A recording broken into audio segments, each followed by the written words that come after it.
All right, this is the Coast to Coast Combat Hour on the week before Wilder Fury 2. Obviously, we got lots of fights going on this weekend. As always, Ed Carbajal here with Matthew Hawkins, Coast to Coast Combat Hour. This week, we are joined by Mr. Hector Franco, who is the lead boxing writer over at frontproofmedia.com. What's up, Hector? How are you?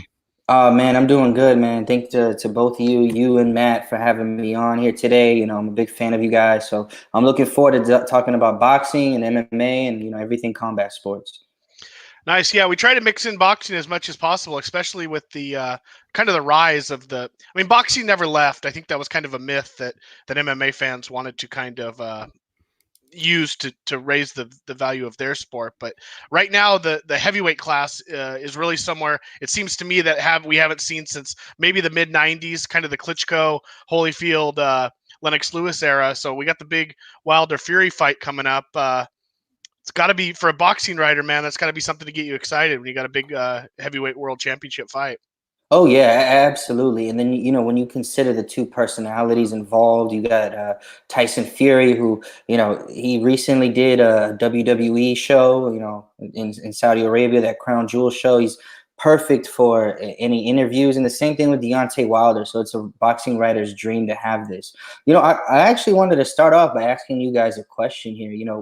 When their first fight occurred in December 2018, I was really surprised that it caught on with the MMA community and, just the mainstream attention it got, especially where, Wilder wasn't known that well. And then Fury had just come back from retiring after he beat Klitschko and had two, nondescript fights. Was there something, about these two fights that, you think it might have gravitated it towards MMA fans or, combat sports fans in general? For me, a lot of it has to do with it just being heavyweights. I feel like, right. Okay. That's what heavyweights. How I got into MMA when it started, it was all heavyweights essentially, and a couple, outliers who were smaller guys who, Hoist Gracie and stuff like that, who kind of were able to hang with the big guys. But yeah, I mean, that's what it for me. And kind of getting over the Mayweather hangover a little bit. I mean, Mayweather had his time, but I feel like we were kind of force-fed Floyd Mayweather for almost a decade past his.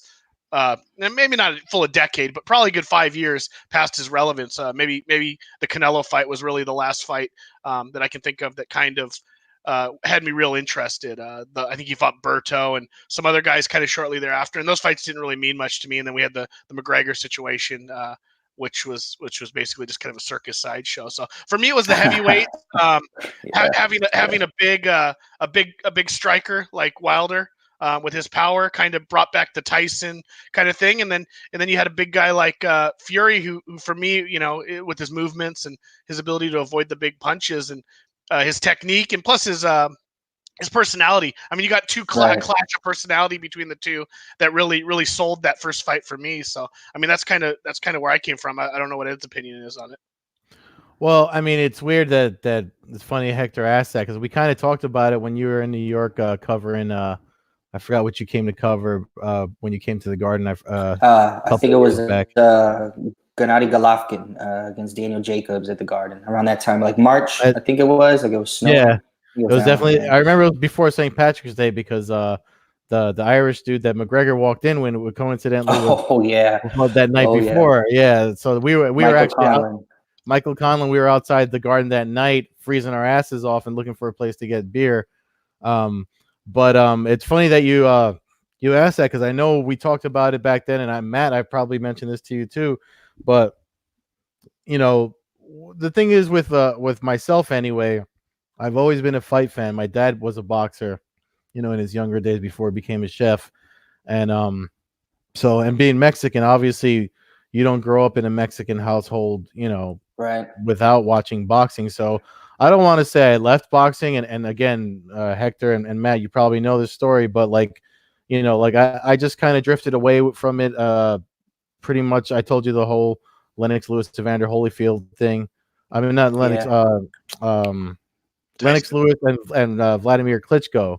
When that fight happened, and then it got stopped due to a cut, and then Lennox Lewis kind of just walked away from boxing and screwed up the heavyweight division.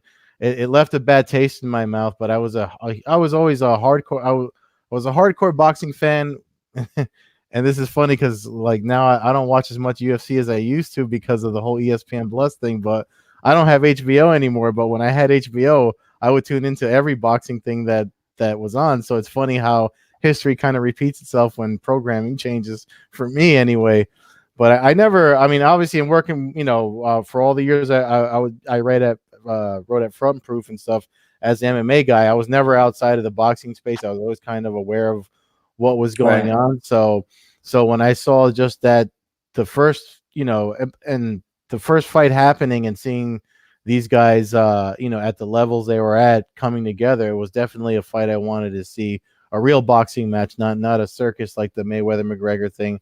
So like kind of like what Matt said, it was nice to see if anything, Mayweather McGregor kind of put the smell of boxing, a familiar scent, kind of like mom's cooking or your favorite. You know what I mean? Like folks Right. Yeah. folks that were that used to tune into the big fights especially for heavyweights, like Matt said. It's funny because Rocky is on my TV right now in the background as we talk Oh, about hell yeah. boxing. So Rocky 3, which is funny because the whole, That's actually my favorite one, I think to it's be a lot of honest with you. people's Rocky favorite 3. one. Yeah, But I love anyway, Rocky 3, man.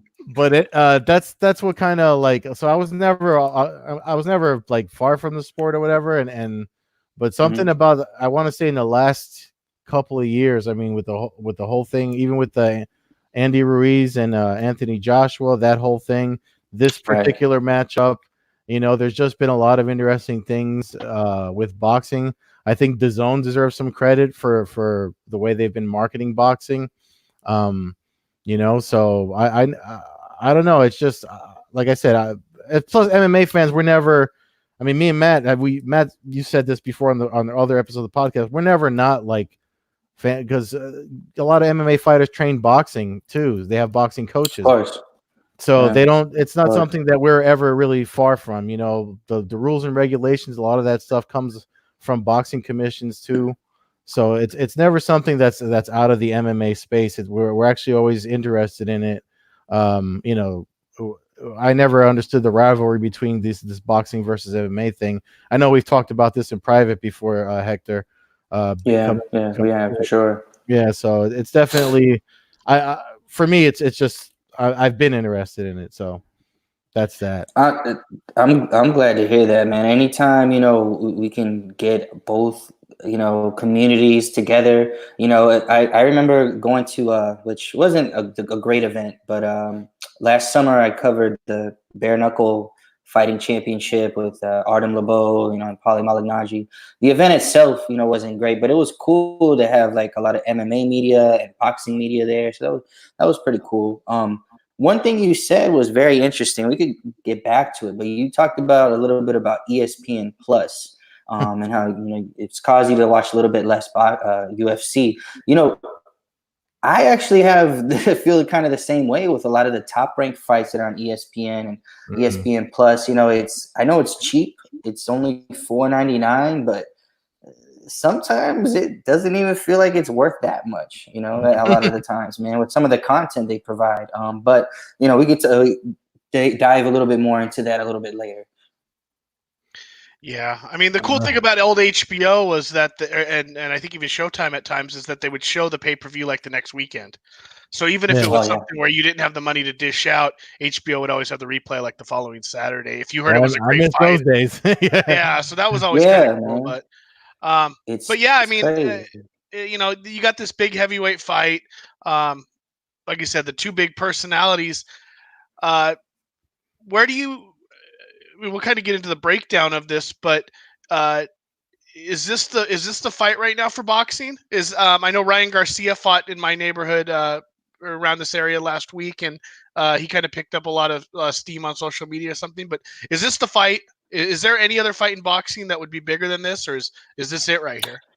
I think possibly in the United Kingdom, maybe Fury, taking on Anthony Joshua or Wilder Joshua. I think those from a spectator standpoint would be bigger because they'd have the opportunity to sell out like Wembley Stadium, like 80,000 people. So from that perspective, I think that possibly could be bigger.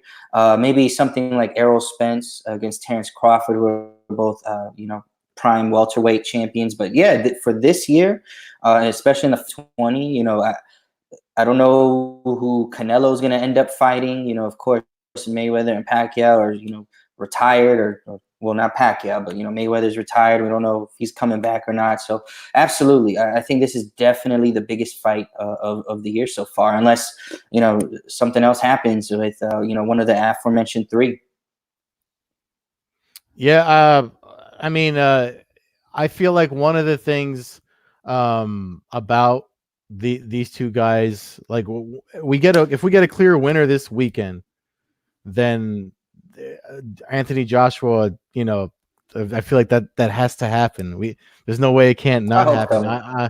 I know with the way promotion work. I don't understand what the whole thing is. I mean, I do understand it, but I don't, because one of the things we complain about with MMA is how it's like we'll never get to see, or it's hard to see. We've seen a little bit of it recently with the whole Bellator Rising crossover, but to get fans would love to see a UFC bantamweight champ fight a Bellator bantamweight champ, and boxing does that now. Because of they don't restrict their promotions because everybody's involved in the negotiation process and X, Y, and Z. But I think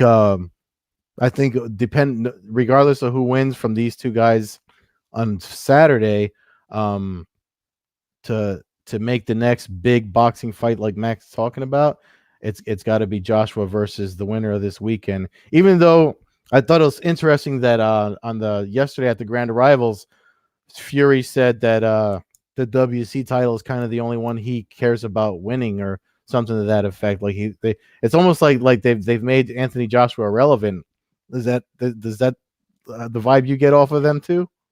Yeah, I think both of them have quotes where they're very dismissive of Anthony Joshua at this point because he lost to Andy Ruiz. But look, people lose all the time, man, and that's one thing I like more so about MMA versus boxing. If we're going to compare the two, in that sense, where a loss isn't the end of you. It's not meant to, you know, diminish Anthony Joshua in some way, which he's still definitely a top heavyweight. I mean, if anything, he's top three, top five, after these two guys, if anything. But, you know, I think the best thing about this fight is that there's co-promotion between, Fox, or the Premier Boxing Champions, and Top Rank and ESPN, which is great.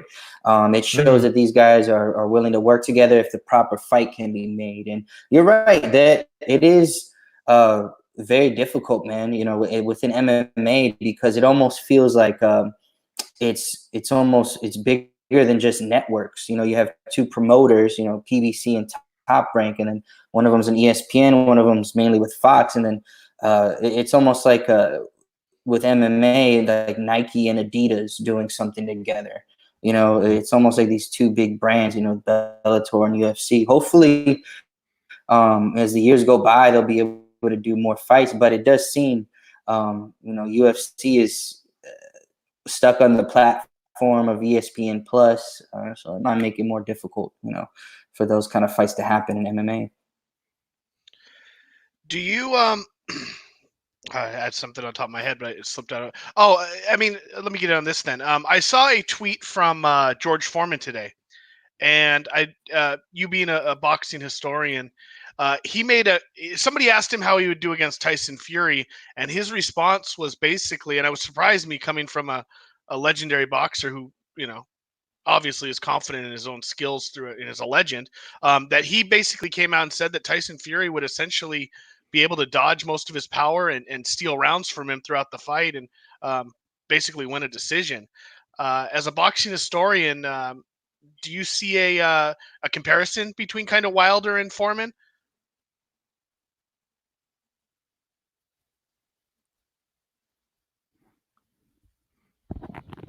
No, Hector, I don't hear him. I don't hear his mic for You know some reason. what?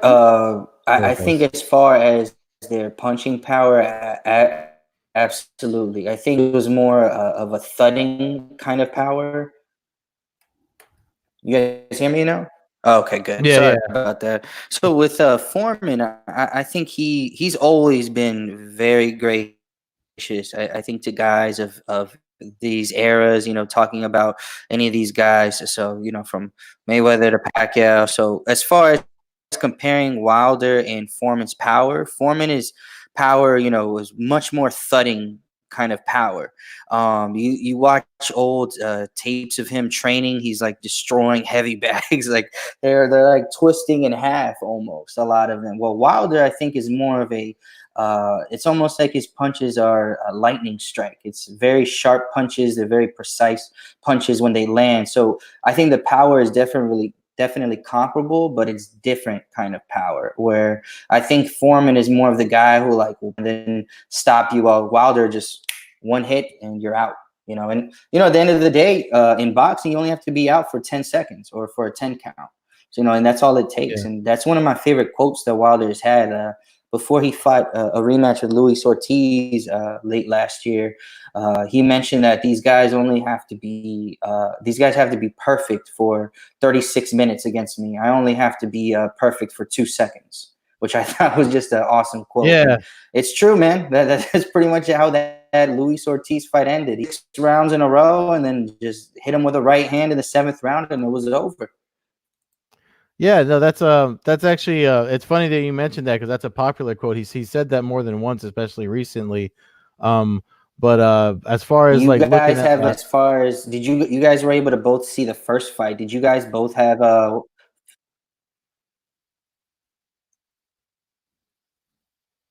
what was that? okay. We lost you there.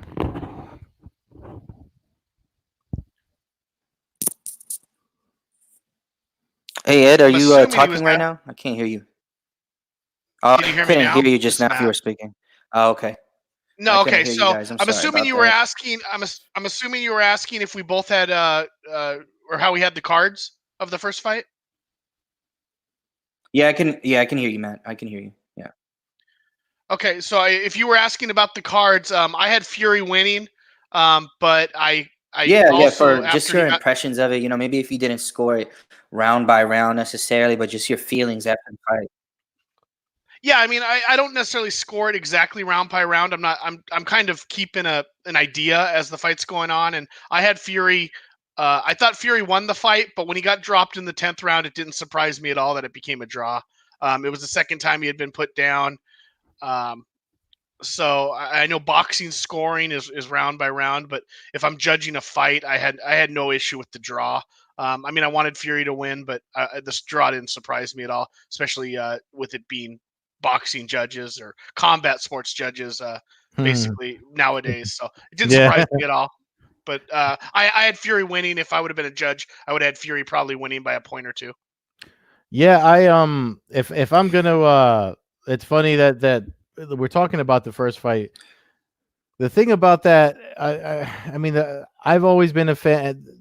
It's going to bring up the topic of boxer versus puncher and all that, which is always something that seems to come up. You got the guys that swing for the fences and have the conditioning to do so for all 12 rounds, and then you got guys that are really students of the sweet science of boxing.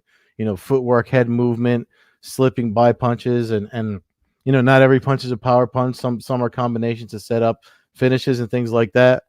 And I know that's what Fury does well versus what Wilder does well, which is the knockout power. Um, but that being said, it's hard to call a fight, especially when you have all these people coming up with theories afterwards and making a decision. It's one of the things that people say. People say that they judges let fans cheering and boos influence them. I know CFFC tried back in the day having judges locked away in a separate area and watching the fights on screen to kind of get rid of that. What? But That's yeah, awesome. but it was an That experiment. might not be a bad idea. Yeah, no, I actually do like it. But I mean, I'm a fan of if I was watching it with my family, in my parents' living room, we probably would have thought Wilder won because of the knockdown. And I know that's one of the arguments, and as far as like how long it took Fury to get up and things like that.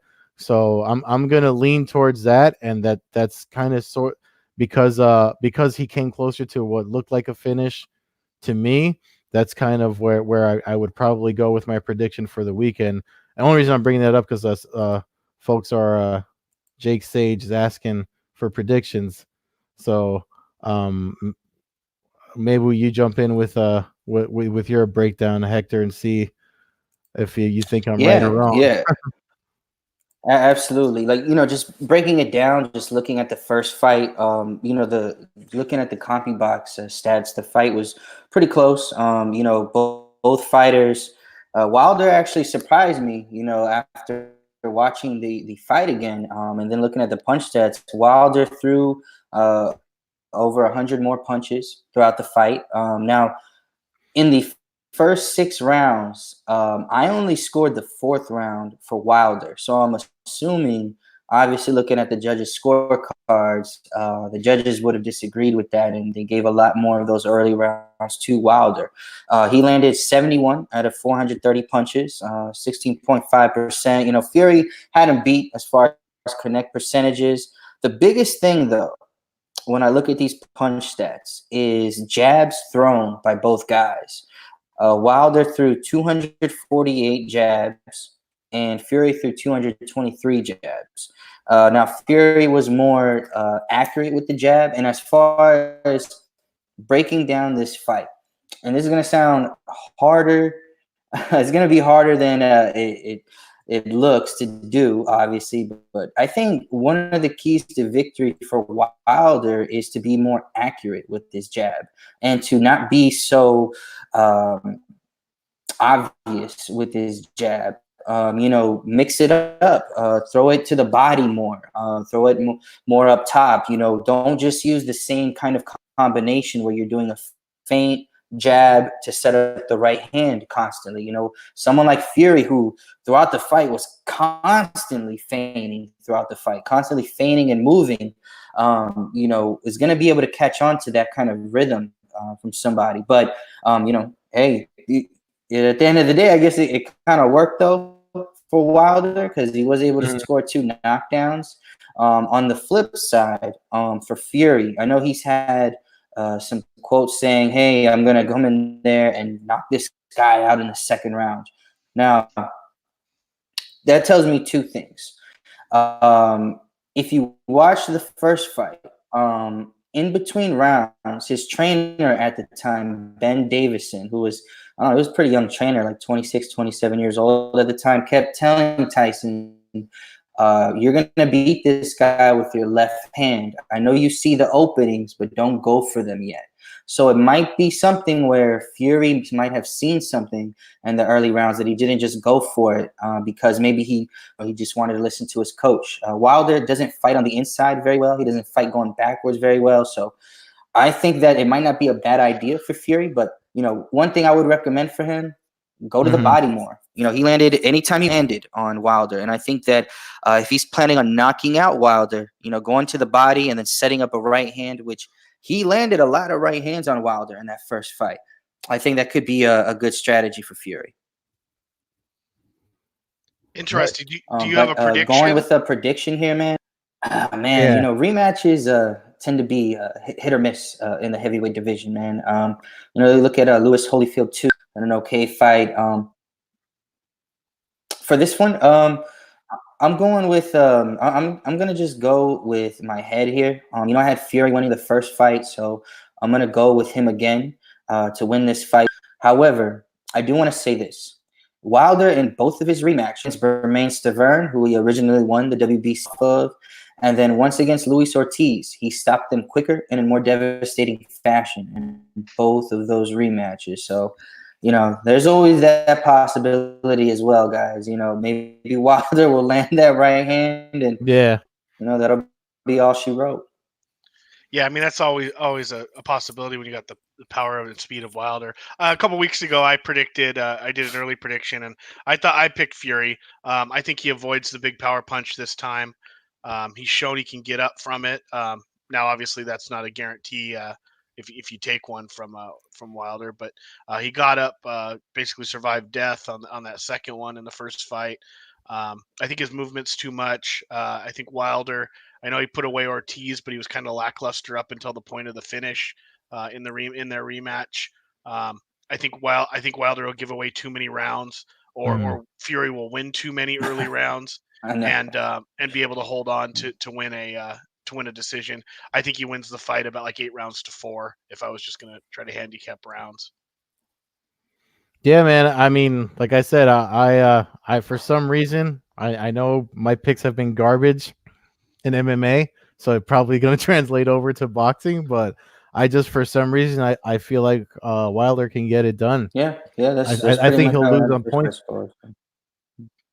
Yeah, I mean, like I think he can finish him. I think Fury can probably win by. Fury can probably win by points and stuff, but I think he has the ability to not just put him down, but keep him down this time. But we'll see, man. I mean, the thing about we talked about big fights in boxing, like the big fights in boxing, and how oftentimes, more times than not, I mean, if you look at like the ones with Canelo versus I guess the last Canelo versus Triple G, or all the fights in boxing that went to decisions, you always have to, and we're kind of gonna, but this will definitely relate to MMA, especially today with the news that came out.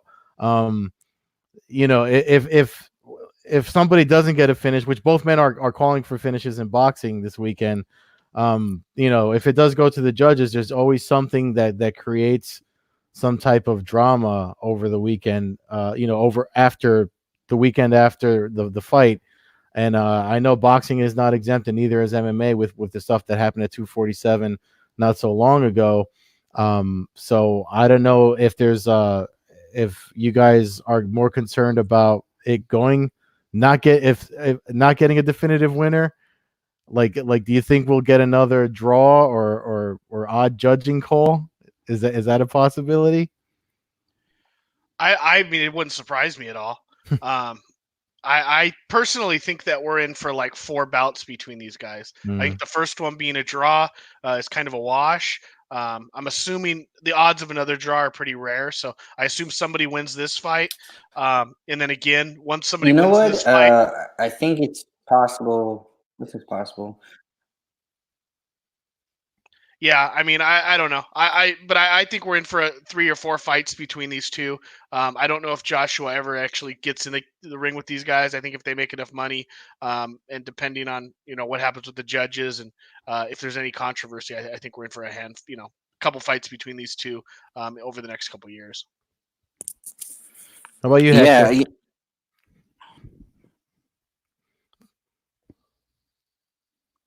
I think we got some lag on your end, so Yeah, we're having some issues with your yeah. audio, but Ed, you mentioned the judging slipping into UFC 247, and obviously MMA has a I pretty could rough. definitely see that as well, man. I could definitely see that. Because the first fight on pay per view sold about You got some lag. All right, Yeah. hold on. Let's try this.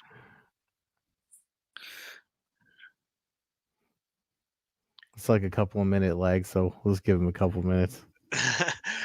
But well, let's see when he jumps back in here. But yeah, so we were talking about the Joe Solis issue in the James Krause bout. Also had some controversy in the John Jones um, Reyes fight. Are you Turns guys out, able to hear each other just fine? Yeah. yeah, if anything, maybe drop back out Yeah. and have Ed bring you back Okay. in. So that it came out that he was a black belt.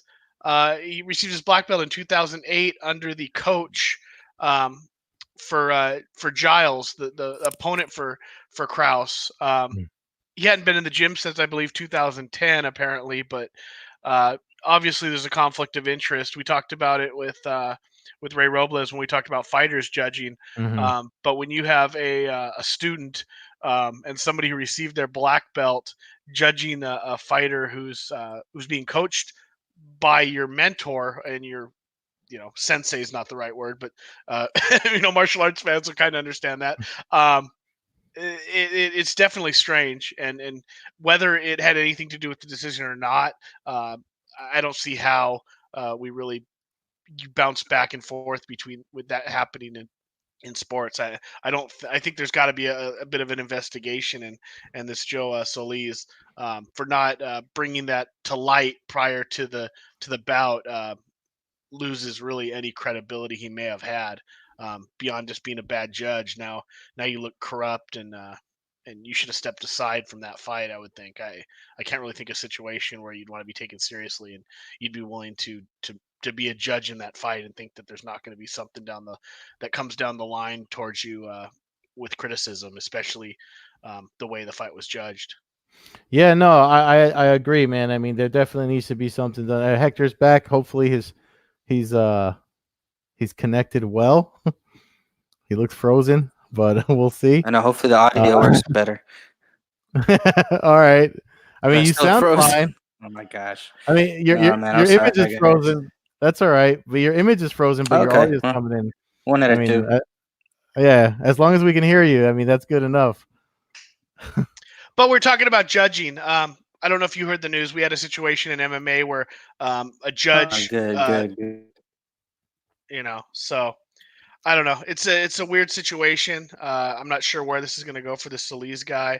I don't know if he's licensed in other states outside of Texas. So we'll see Yeah. what happens there. But you can certainly understand James Krause's frustration with losing half of his pay Well, and yeah, everything. yeah, and if you read that TSN article, it says one of the things specifies it's written for boxing where it says, if you're going to judge for 10 rounds, I think the minimum is 10 rounds, and there's a conflict of interest, like the fighter there's some kind of type of connection, you have to disclose it, and but because it's written for that 10 rounds, that's one of the things that MMA is like. Well, then how are we supposed to really hold Solis accountable for not saying anything?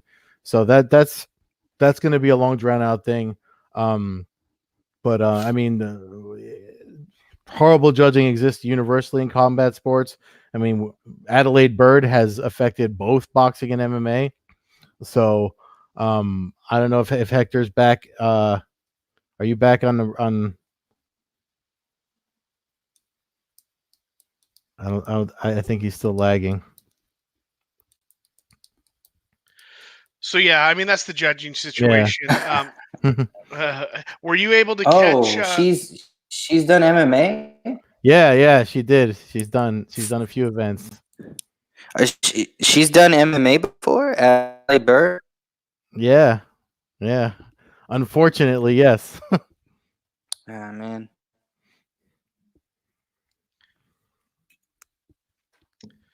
So yeah, we're obviously having some issues here with Hector's lagging behind us a little bit. But did you manage to catch Wow. any of the No, I fights over didn't. the I didn't weekend, even Ed? know about that. One thing I'll say is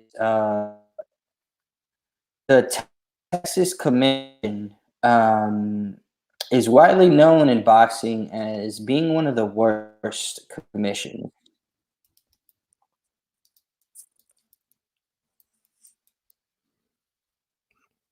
I think we just lost him. Yeah. Yeah, he was having some issues, but But I mean, to his point, it has been one of the. It doesn't have the best reputation. I mean, when we look at stuff as far as like even drug testing and stuff like that, people say, oh, you can get away with more in Texas than you can in other places. I mean, that's just like a joke on hashtag MMA Twitter. But yeah, man. I mean, it's definitely something that I know they're going to appeal it or what you call it, his coach said they're going to appeal it, but you and I both know when these guys, most of the time these guys appeal anything, they lose. So they're not. Yeah, I mean they'll file an appeal, but it won't matter. I mean basically the Texas Commission at this point would have to admit corruption if they're willing to overturn the card. I mean, or overturn the decision, the scorecard. Um, so I don't see that happening. I mean, this isn't a case where necessarily like a rule was. I mean, maybe a rule was broken where he needed to speak out on being involved with the other fighter's coach, but this isn't like a referee missing a blatant foul or something like that where you might have a little bit more leg stand on. Um, I just think it's a terrible situation in a terrible sport or a state for combat sports, and it just doesn't look good. And um, I again, I don't know if I should be blaming the UFC for this at all. I don't know if they have any say, but they know who the judges are going to be going into these events. Is there I mean, God, pay me and I'll do some background checks on some of these judges. I mean, seriously. I mean, it's 2020. You can Google search. I mean, people found it within a week and a half. All of a sudden, where nobody had any idea about it. Now we got photos of him with the coach and stuff. So I don't know. I just think that it's something that we need Let's to try this again. address, and I think the UFC needs to again step up and be the forefront of rule changes and making sure that Well, judges aren't set up to be put in corrupt situations. I well, don't know. it goes back to what and Hector, are you back now on in real time, or are you still lagging? I hope so, man. Can you guys see me okay now? Yeah, you actually look Can you better. see my lips moving at the right time? Whatever you switch to is like way I'm sorry, better. guys. I just did it on my phone now instead of my Oh, laptop. So oh, go okay. figure. Yeah. I don't know. Yeah, I'm sorry about that, guys. That's all No, right. but We were talking about we had a bad situation where a judge had a conflict of interest. He actually knew the affiliated gym or dojo, if you will, of the fighter that he judged in favor of. So we were talking about how how there should be something done more. I mean, I don't know if Matt was hinting at not fault, but the UFC should be having to do something. I mean, but it's something I think it's just something that's going to be a constant in combat sports. Like before you had lost connection, we mentioned Adelaide Bird. So I was hoping you could chime in because I'm sure you have a ton of stories from boxing where horrible judging took place, or there was, I mean, she's the perfect example of like as far as like how do you verify someone's credentials as far as like why they have the title of judge for a combat sports event to begin with, and the conflicts of interest and things like that. So I mean, if you're in real time now, by all means chime in. yeah, man. I mean, the Texas Commission is usually considered one of the worst. Especially with boxing. There's been so much controversial decisions. Referees, the same referee being picked over and over to main event fights. I think it might stand on the commission in that situation to make sure that they put the correct judges for the right fights, man. That is definitely something that should have been disclosed because there's definitely a conflict of interest there.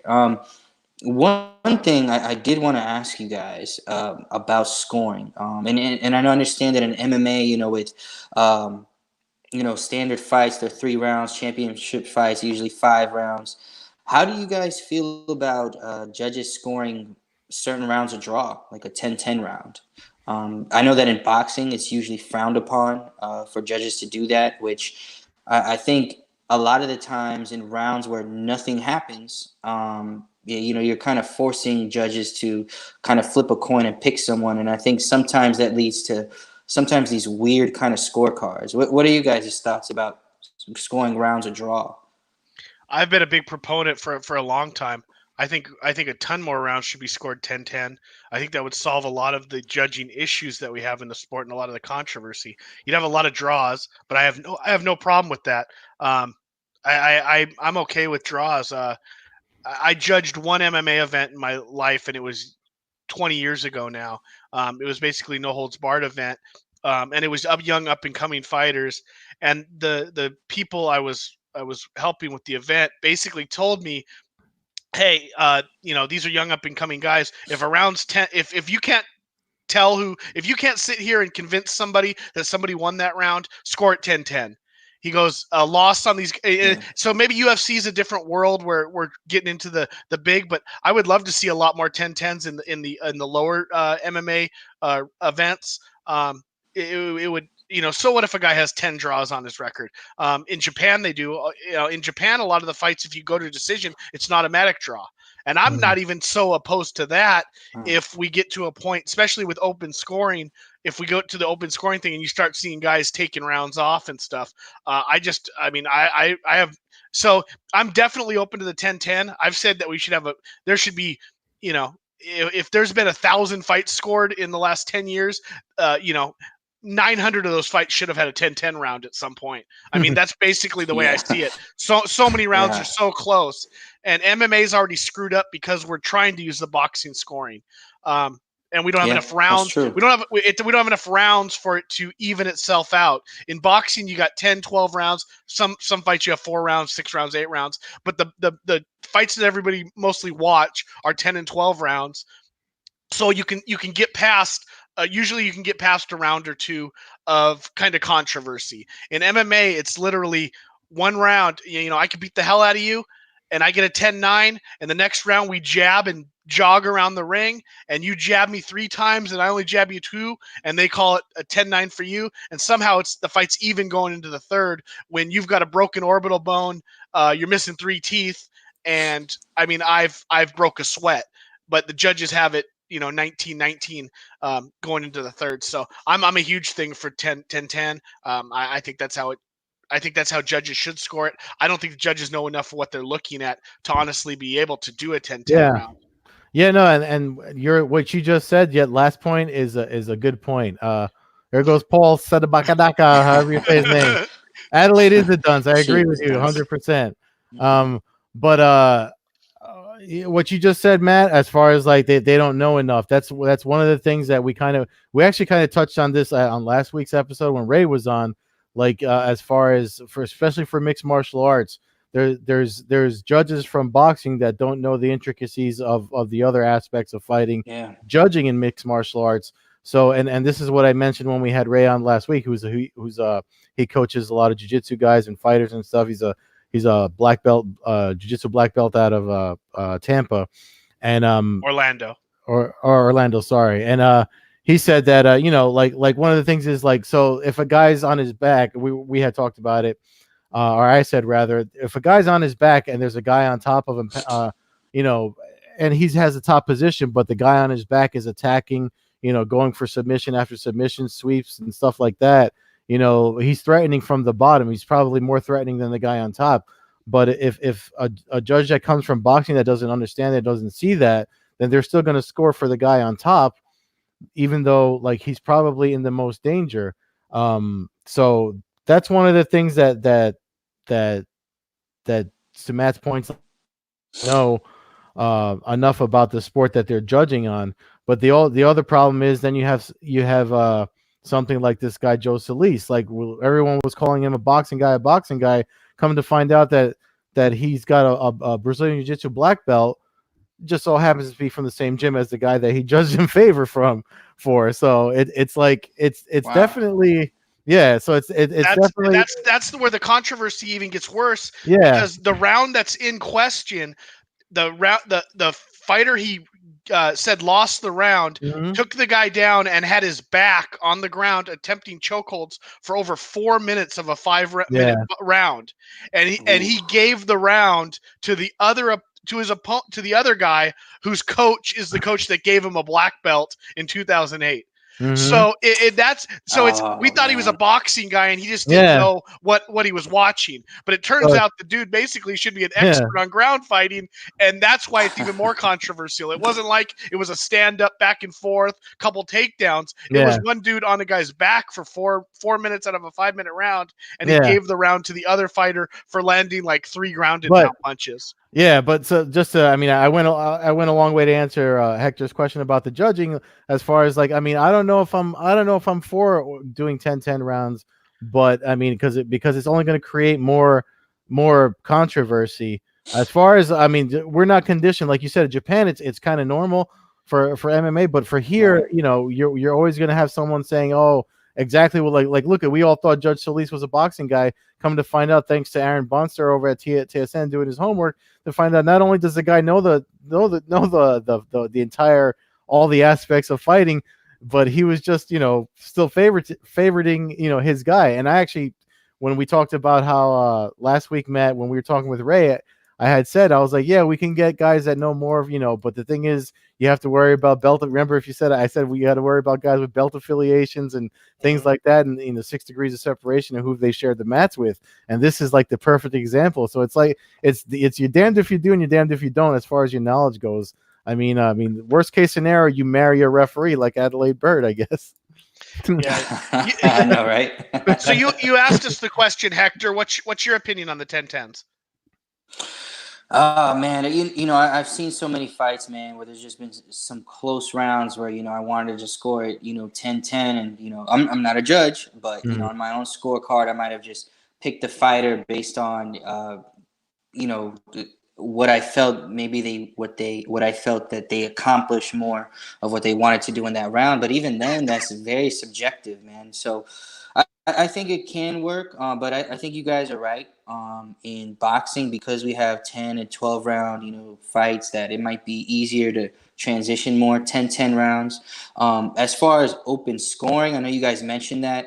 That's been a really more of a miss in boxing. The last big fight that had that was actually with Canelo Alvarez in 2013, before he fought Floyd Mayweather. He had a fight in Texas, in San Antonio at the Alamo Dome, against a guy named Austin Trout, and that was a really close fight. But I believe after the 8th round, they announced that Canelo was way ahead, and then afterwards, you just noticed Alvarez kind of more or less fighting more in spurts. Now, I don't want to say that Alvarez didn't deserve the decision in that fight that he ultimately got, but the open scoring definitely affected his performance and his opponent's performance as well, where he kind of went all out, more so in those final few rounds, and maybe that wasn't part of his game plan to win that fight. So a lot of this is going to be, unfortunately, with most things in life, it's going to be trial and error, man. If we try open scoring or 10-10 rounds, there's going to be fights where it worked out perfectly for it. That fight was a draw.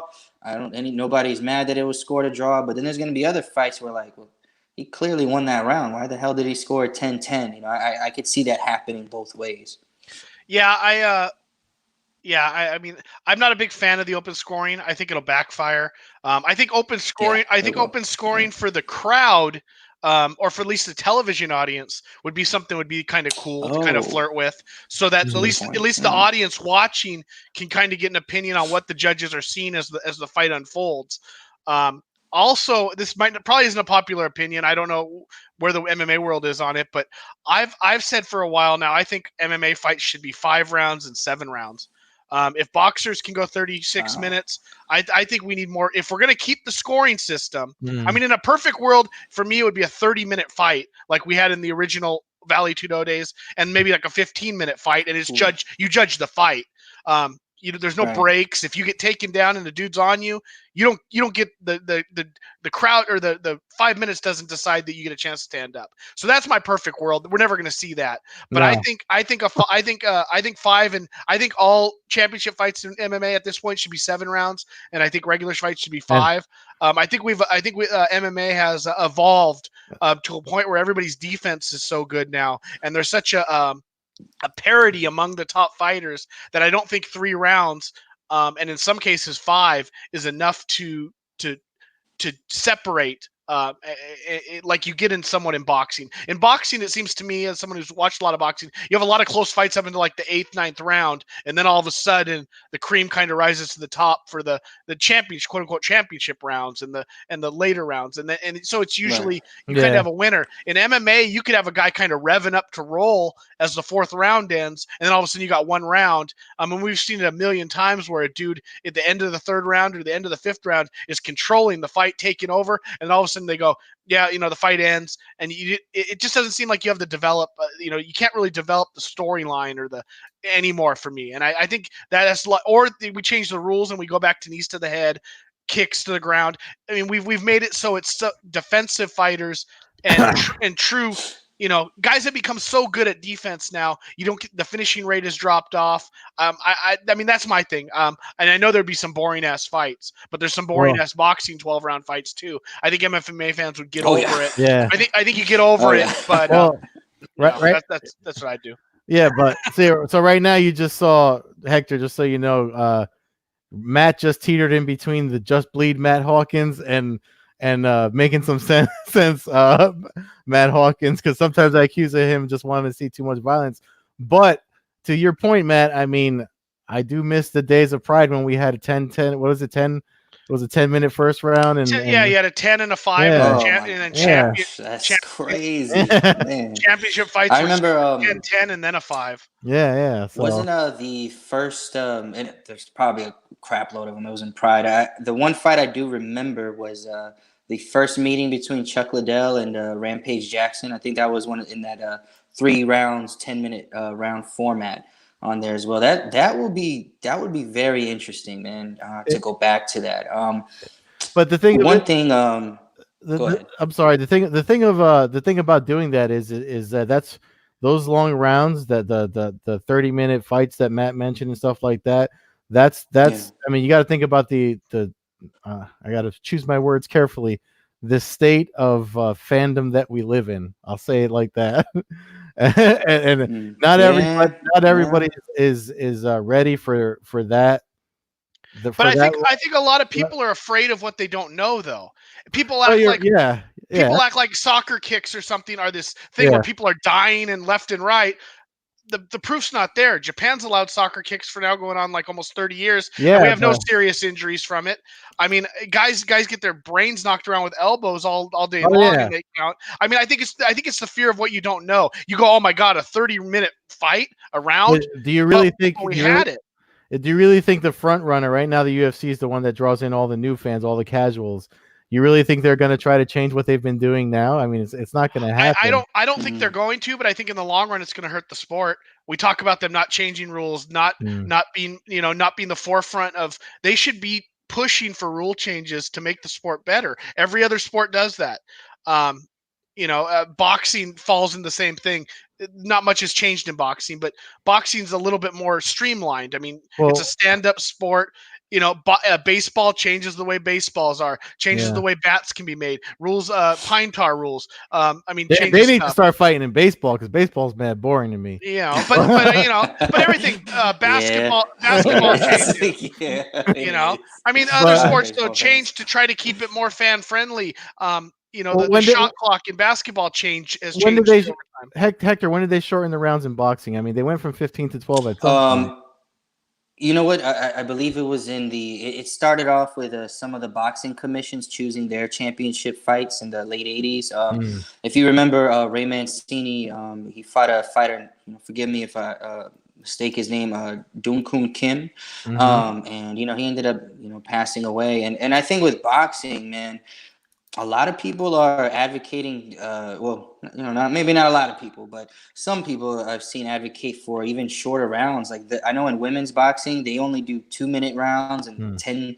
10 rounds only, which leads to a lot of, as far as shooting ringside, it's funner to capture those fights. But the thing with boxing is since July of last year, man, we had 6 different fighters, who died and passed away, Yeah. most notably Maxim Dashadev. So there's going to be a lot more, because there's not an exact science to it. We don't know if, we saw a guy like Pritchard Colon a few years ago. It looked like, he looked like he was faking it almost. He got hit in the back of the head, and next thing you know, now he's in a wheelchair for the rest of his life. And then other guys, who can, take damage for 12 rounds and then they're just fine right afterwards. Yeah. It's weird. There's not an exact science to it yet. So I think boxing, I think it's going to stay at that format with 12 rounds for championship fights. I think we're going to see a lot more 10-round bouts from this point forward when it's not a championship fight. Because sometimes, if it's 2 well-known names, they'll still do 12 rounds. But, man, the thing with MMA, though, which is a good thing, is that boxing has this, longer history of over 100 years to, fix and experiment with different things. They used to go unlimited rounds, unbelievably, 20 rounds in the 20s. So I think it might not be a bad idea, because I think you guys are right, man. Just, it's easy to, boxing's a combat sport too. Okay, we'll just, copy, what they do. And that might work, for some fights, and it might work. And technically, I guess it has worked. And you've seen the expansion of the sport and its popularity. But Mm-hmm. I think that the good thing about MMA is that there's room. I feel like, especially with Bellator, ONE FC, the UFC. Some of these promotions, maybe to experiment and see what works for them. Yeah, I mean, I think that's the thing, because in MMA, when it started off when I say MMA, I'm going to start with UFC one. Obviously, there was Right. MMA before that, or no holds barred fighting, Vale Tudo in other countries. But when the Right. what we accept as MMA starting was UFC one, there was no time limit. None of those fights went past 5 minutes. So it never even came. Actually, UFC one had rounds. It had unlimited rounds, but none of the fights actually went to 5 minutes. So it was irrelevant. At UFC two, they went to no time limit. And again, I think the longest fight in that event was like 12 or 13 minutes. But I feel like in order to become legal, we had to like speed everything up. Like we didn't have a chance to have Yeah. like we didn't have a chance to have 50 events and figure out is a 30-minute round or UFC had a 30 for their super fights and then a 5-minute overtime round. But I believe for majority of it, it was like they had actually time where it was 12-minute fight and then a 3-minute overtime where there was a break and then they came out for the final three and then we had some 20-minute. I mean, it bounced around at that time, but everything was this is all within like, within like 16 events. And we went from unlimited rounds to no time limit Mhm. to 12-minute fights to 15-minute fights to 30-minute fights, and then back to rounds. And I mean, this happened over a time. It was like 5 years because there was only a couple events every year, Yeah. but it was such a short period of time. I feel like now that MMA is a legitimate sport, I think it's accepted pretty much Yeah, it's on worldwide at this ESPN, so point. yeah. You know what I mean? Like I feel like we can kind of expand our ideas a little bit now. We can go, okay, Yeah. like we got more doctors involved. So let's find out if this strike is really that much more dangerous. I mean, you can never convince me that a knee to the head on the ground is worse than a standing head kick. We've seen Crow Cop almost murder people with standing head kicks. You kick them in the head, you knock them out, and then Yeah, yeah. I remember that guy. they fall down to the mat. I mean, the amount of knee knockouts on the ground, like we can literally think of like the 5 that have ever really happened. You Yeah. got Mark Coleman's and Don Fry's. I mean, some of those guys, but a lot of those were mismatches. You've Yeah. got guys now that are so good. Ryzen allows soccer kicks, and we don't see dudes getting soccer kicked. When you fall to the ground in Ryzen, you know a soccer kick could be coming, so you're prepared to get the hell out of Dodge. Yeah. Whereas now I've joked about it, but in MMA the safest position is on all fours in front of your opponent. Yeah. All he can do is duck down and try to punch you. He can't kick you. He can't he can elbow you, but he has to literally go down to your level. I mean, if you dog crawled out to somebody, the only legal move they can do is basically drop down to your level, a foot and a half, 2 feet off the ground, and try to punch you in the face. And to Yeah. me, that's really kind of. I mean, obviously they can tackle you, try to take your back, but as far as a strike goes, so I think we need to evolve. And Yeah, I mean we're that's getting the off big topic, but yeah, I mean I just think with rounds and yeah. time and judging and everything, I think MMA is getting Well, stagnant at this point. And if they're that not careful, a little bit more corruption, or if we find out something's more corrupt, or we start having situations like we had with Diego Sanchez, where you got fighters bailing out of fights. yeah. I hate to use the word quitting because these guys are freaking Yeah. warriors, but you have guys who know that, okay, I was hit with an illegal strike. I can quit now and I'm going to win. Yeah. I Well, that kind of shit, like I don't like if that becomes a habit. I think the sport of MMA will be in more trouble than they think in well the that long run. that's the thing with I mean like Hector just said, but boxing's got we've got what 25 30 years boxing's been around for over 100 years or whatever. So I mean, I hope it doesn't take 100 years for MMA to kind of clean itself up or fix the issues that it does have right now. But I mean, it's cliche, but only time will tell. And speaking of time, we're about to run out. So with a few minutes left, I mean, there's a lot going on this weekend. Obviously, we have brought Hector on for Wilder Fury 2. But there's the UFC event with Paul Felder and Dan Hooker. There's back-to-back Bellator events this weekend, Friday and Saturday. Submission Underground on Sunday. I'm doing live results for LFA at My MMA News. Hector, by all means, man, plug away your the work you got coming this week for Frontproof Media. Oh man, thank you so much, man. First, I just want to say, everybody out there, please follow Coast to Coast Combat Hour, man. Everybody check them out, man. It was a pleasure being on the show with you guys. If you guys want to see any of my my work in the future, go to frontproofmedia.com. Follow me on Instagram. It's simple. It's just Hectorgram on my Instagram. Follow us on Instagram, Frontproof Media. We also have our own podcast too, Frontproof Nation podcasts on, Stitcher, on Spotify, on Apple iTunes as well. It was definitely a pleasure being on the show with you guys, man. Thank you so much for having me. It was awesome. And one thing, I'm sorry about the sound quality issues, though, guys. Hopefully next time you guys have me on, hopefully this won't happen again. No problem. It happens. Yeah, it's all right. We definitely appreciate you coming on. Anytime we get a chance to talk boxing with somebody who really knows the sport, it's always a pleasure. Fans can always follow us at Combat Hour on Twitter, Coast to Coast Combat Hour on Instagram. Follow myself at MMA Hawk 21 on Twitter and Instagram. You can follow Ed at Carbazol on Twitter and Carbeerzol on Instagram.